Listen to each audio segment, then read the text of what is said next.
Hey everyone, welcome back for another deep dive. You know how we're always on the lookout for the most cutting-edge stuff? Absolutely. Well, this time we're diving headfirst into the world of biotechnology and AI. Buckle up, because these two are about to revolutionize medicine as we know it. Yeah. Yeah. And we don't just jump into anything without doing our homework. We've got a really thought-provoking episode of TECHTALK Nexus that we'll be unpacking today. And believe me, it's got some mind-blowing stuff. I mean, we're talking personalized cancer treatments, AI uncovering hidden drug uses. Yeah. They even get into how this might give us more control over our own health in the future. It's really fascinating stuff, and it's all about this incredible synergy that's happening right now between biotechnology and AI. So break it down for us. What's biotechnology again? I feel like I hear it everywhere, but I'm not sure I actually get it. Sure. Biotechnology is basically using living things or their parts, like cells and DNA and stuff, to create new products. And in medicine, huge potential. Think new drugs, therapies, you name it. And the really cool part, that's where AI comes in. It's like AI takes all this potential of biotechnology and puts it on steroids. Okay, so AI is like the Robin to biotechnology's Batman. I like that analogy. Right. Seriously, though.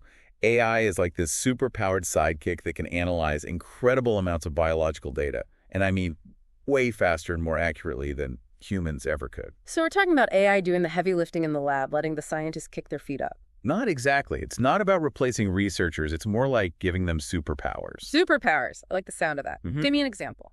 Okay, so there's this company, Atomwise. They're using AI and something called deep learning to basically reinvent drug discovery. Deep learning. Is that like the AI version of getting a PhD? Sort of. It's a way for AI to learn from massive amounts of data. And what they're doing is incredible. Their AI can actually predict how well a potential drug will work before even stepping foot in a lab. No way. That's like predicting the future of medicine. Kind of. Yeah. It's not magic, but it's pretty close. And the best part is this speeds things up. We're talking years shaved off the drug development process. Okay, so less time in the lab, more time actually helping people. I get it. But how does the AI actually do that? I mean, how does it get so smart? Data. It's all about the data. And luckily in medicine, we have a ton of it. Atomwise feeds their AI massive amounts of info about existing drugs, how they work, how they interact with the body, all of it. So it's like training an AI to be a doctor, but way faster. Exactly. And because it can analyze all this information much faster than humans, it can identify promising drug candidates much quicker. That means saving money and, more importantly, saving lives. Okay, I'm starting to see how huge this is. But I have to ask, how does all this actually affect me? It still feels kind of abstract. It is complex, but the implications for everyday people are massive. This faster drug discovery means new treatments for diseases become available faster, potentially even cures for diseases we thought were impossible to cure. It's pretty exciting stuff. Now that is something I can get behind. So it's like AI is acting as this like super-powered research assistant. You got it. And this is just the beginning. This whole AI thing, it's not just about drug discovery. We're talking about changing the entire medical field. Diagnostics, personalized treatments. AI is shaking things up everywhere. All right, now you're speaking my language.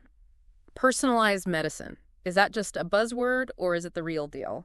And if it is real, what's AI got to do with it? Oh, it's the real deal. It's not just hype. And yeah, AI, it's like the key to unlocking this whole personalized medicine thing. Remember how we were saying AI is like a superpowered research assistant? Well, now imagine that assistant going through your unique genetic makeup, your health history, all that, and helping create a treatment plan just for you. Okay, so instead of getting the same treatment as everyone else, it's about understanding what makes each person's body different and tailoring treatments to that. Exactly.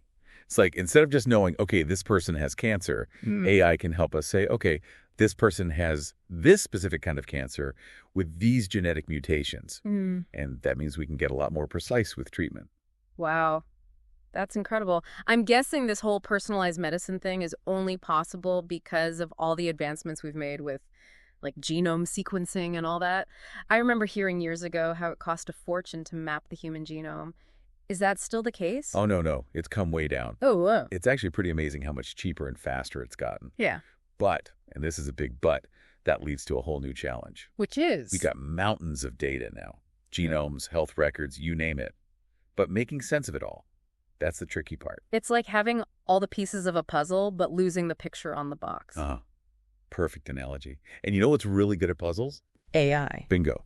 AI eats data for breakfast. It can find those hidden patterns, those tiny anomalies, things that humans might miss. So AI is basically like this master detective combing through our DNA for clues about potential health risks, maybe even catching diseases super You early. got it. Early diagnosis is huge. And there are some companies doing some seriously cool things with this. Have you heard of Derail? Can't say that I have. What are they up to? So they're using AI to create these tests that can detect, get this, multiple types of cancer at once. No way. All Huh. from a simple blood sample. It's still early days, but the potential is incredible. Diagnosing cancer early on like that, that's game-changing. It really is. Okay, so we've talked about how AI is speeding up drug discovery, making personalized medicine a reality. Anything else AI is doing in healthcare that has you totally geeking out? Oh yeah, tons. But one thing that's really cool is drug repurposing. Basically, it's finding new uses for existing medications. Okay, so instead of starting from scratch every time, we're finding new ways to use what we already have. Love that. Less waste. Exactly.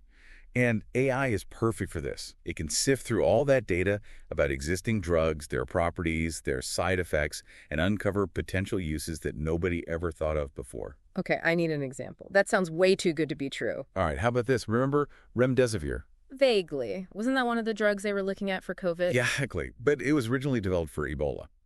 AI helped researchers realize it might also be effective against COVID. Pretty cool, right? That is really cool. So we're basically talking about finding hidden superpowers in the medicines we already have. Okay, I have to admit, this is all pretty amazing. But I also have to ask, are there any downsides? I mean, it can't all be sunshine and roses, right? What are some things we need to be careful of as AI becomes more common in healthcare?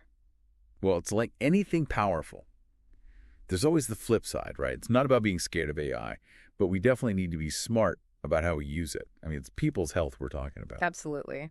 So, what are some of the big challenges we need to be thinking about as AI becomes more common in healthcare? One of the biggest things is making sure all these new AI tools and treatments, they're held to the same standards as, traditional medicine. Safety, effectiveness, all that. We need regulations to make sure that actually happens. Regulations, right. Yeah. So it's not just about whether the technology works, but making sure it's used responsibly. Exactly. And that it's accessible to everyone. It'd be a real shame if these incredible advancements only helped certain groups of people. Right, because healthcare shouldn't be a luxury, right? It should be available to everyone. 100%. And that means thinking about things like cost and making sure these new treatments are available to everyone who needs them, regardless of their background, where they live, all that. Accessibility is huge, for sure. So we've got regulations, accessibility, anything else? Oh, yeah. One more thing, education. Like for doctors and nurses. Absolutely. They need to know how to use these AI tools, how to understand the results, the whole 9 yards. But it's not just them. Patients need to be in the loop too. They should understand how their data is being used, what it all means. Right, because knowledge is power, especially when it comes to our own health. Exactly. The more informed everyone is, the better equipped we are to really take advantage of all the amazing things AI has to offer. It's like we're all entering this exciting new world together. So what's next? What does the future hold for this whole AI and biotechnology thing?